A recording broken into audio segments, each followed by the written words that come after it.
firehouse hummed with the low buzz of idleness, a pot of overcooked chili on the stove, the faint drone of a weather report on the ancient TV, and the quiet murmur of cards being shuffled for yet another round of poker.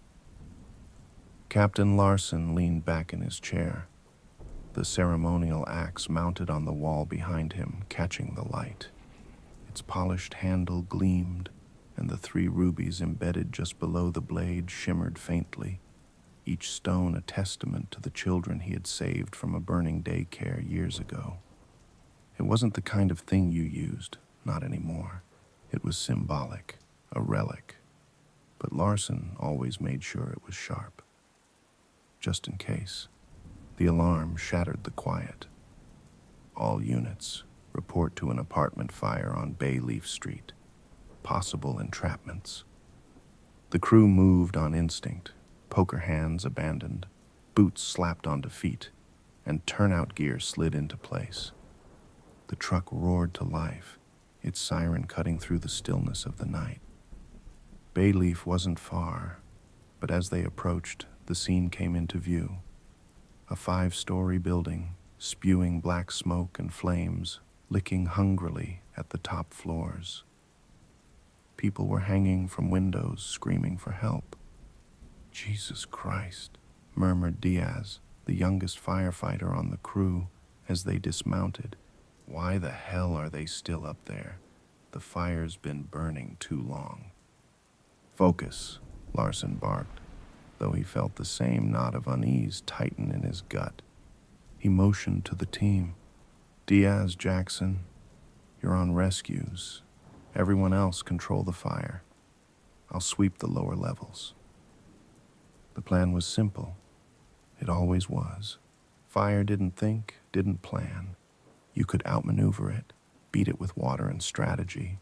But this fire, it felt different. It wasn't just roaring, it was consuming.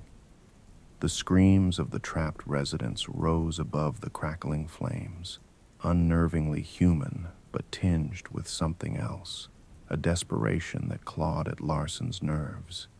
Inside, the smoke hit like a wall, thick and choking.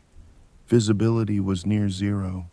Larson scanned the entryway, calling out, "Fire department, call out if you can hear me."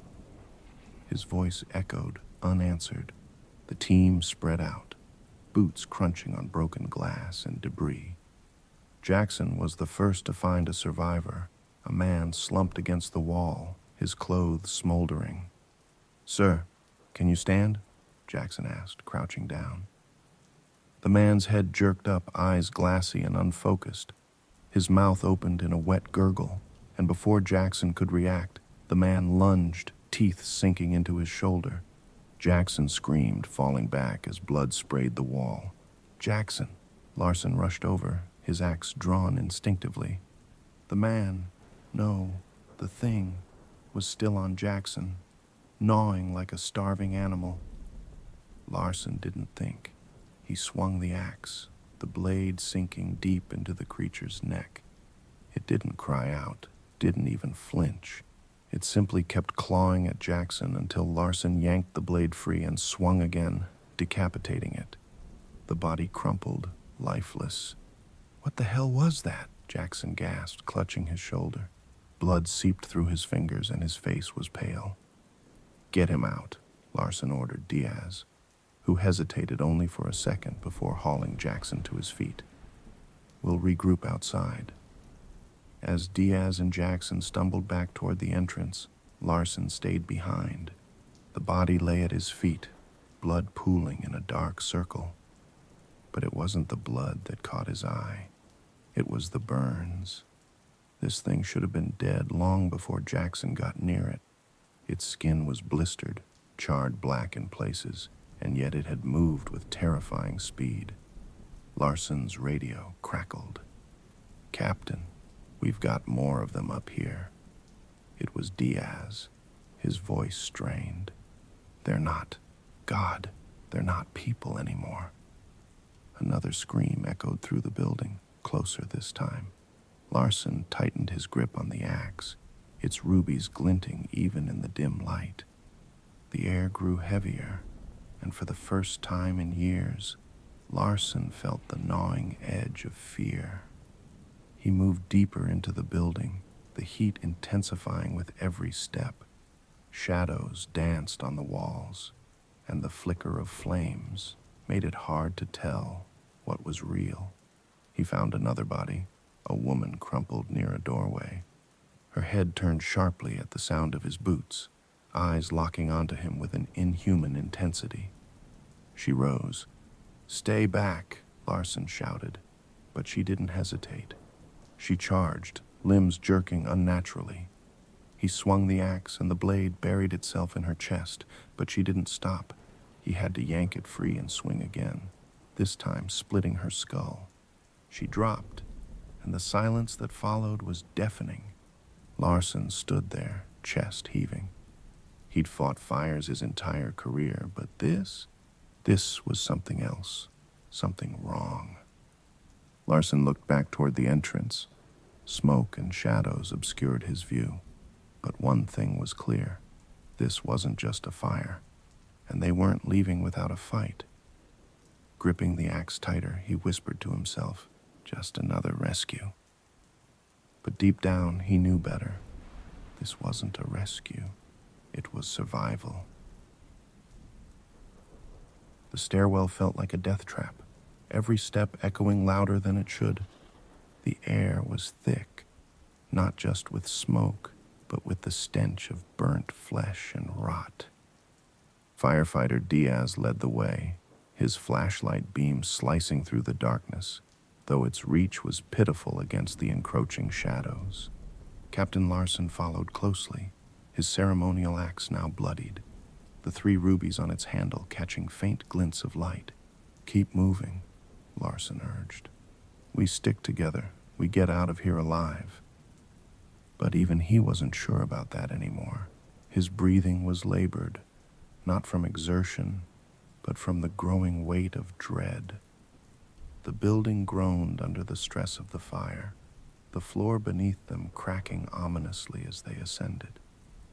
"Why the hell aren't we going down?" Diaz asked, voice trembling. His usual bravado had evaporated, replaced by a raw edge of panic. "Because if we go down, we're boxed in. We need a clear path," Larson snapped, though he knew the real reason. The fire had spread faster than anything he'd seen before. The lower floors were death, and the upper levels weren't far behind. They reached the 3rd floor, the door barely hanging on its hinges. Beyond it, the hallway stretched out in eerie silence, broken only by the occasional distant scream. The team was down to just the 2 of them now. Jackson had succumbed to his bite moments after reaching the fire truck, his eyes glazing over as he muttered something unintelligible before lunging at Diaz. The memory was still fresh, the blood on Diaz's uniform a stark reminder. "Stay sharp," Larson muttered as they moved into the hallway. The fire had consumed parts of the walls, leaving gaping holes that opened into the inferno outside. Ash floated through the air like snowflakes, landing softly on the burned carpet. A sudden crash ahead made them freeze. Larson raised the axe, its weight familiar in his hands. Diaz leveled the Halligan tool he carried, the prying bar slick with sweat and blood. The sound came again, closer this time. A door burst open, and a figure stumbled out, coughing and wheezing. For a moment, Larson dared to hope it was a survivor. Then he saw the way its head snapped toward them. Too fast, too sharp. Its jaw hung slack, exposing gums charred black, and its eyes gleamed with a predatory light. It charged. "Get back!" Larson shouted, swinging the axe in a wide arc. The blade connected, severing its arm, but the thing didn't slow. It collided with him, its teeth snapping inches from his face. Diaz drove the Halligan into its side, prying it off. Larson wasted no time, bringing the axe down with a sickening crunch. The zombie twitched once, then went still. God damn it, Diaz muttered, wiping his face with a trembling hand. This is insane. Larson didn't reply. He couldn't afford to. The groans had started now, low, guttural sounds coming from deeper in the hallway. They weren't alone. We move fast, Larson said, gripping Diaz by the shoulder. Stick close and don't hesitate. The groans grew louder as they moved, shapes emerging from the smoke. Some were crawling, dragging broken bodies along the floor. Others staggered toward them, their movements jerky and unnatural. The first one reached Diaz. He swung the Halligan, the pointed end punching through its skull with a wet pop. Blood sprayed his face, but he didn't falter. Larson followed suit, his axe cleaving through another zombie's torso. The hallway became a gauntlet of death, the pair cutting down anything in their path. The walls were slick with gore, the carpet squelching beneath their boots. Diaz stumbled, nearly falling into a mass of grasping hands, but Larson yanked him back just in time. "Door on the left," Larson shouted, pointing to an apartment with its door ajar. They burst inside, slamming the door behind them and jamming it shut with a chair. The apartment was a nightmare in its own right. The walls were streaked with blood, and the bodies of a man and woman lay twisted on the floor, their faces frozen in expressions of terror. But what caught their attention was the crib in the corner, overturned and empty. "God," Diaz whispered, his voice cracking. "There was a baby here." Larson didn't respond. He couldn't. His eyes were fixed on the blood trail leading away from the crib, out the shattered window. "Captain," Diaz said, his voice rising, "we've got to get out of here." A loud bang against the door made them both jump. The zombies had caught up. The wood splintered under the force of their assault, and the chair creaked ominously. "Window," Larson said, moving toward it.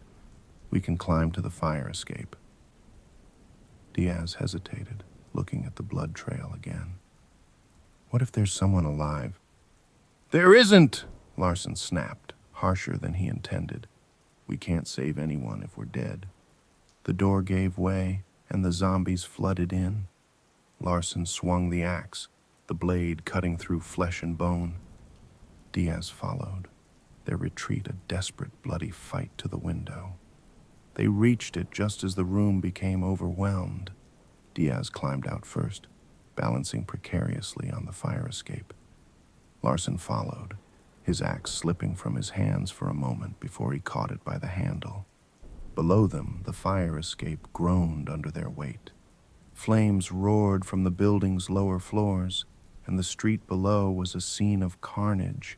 Zombies wandered aimlessly, their forms illuminated by the inferno.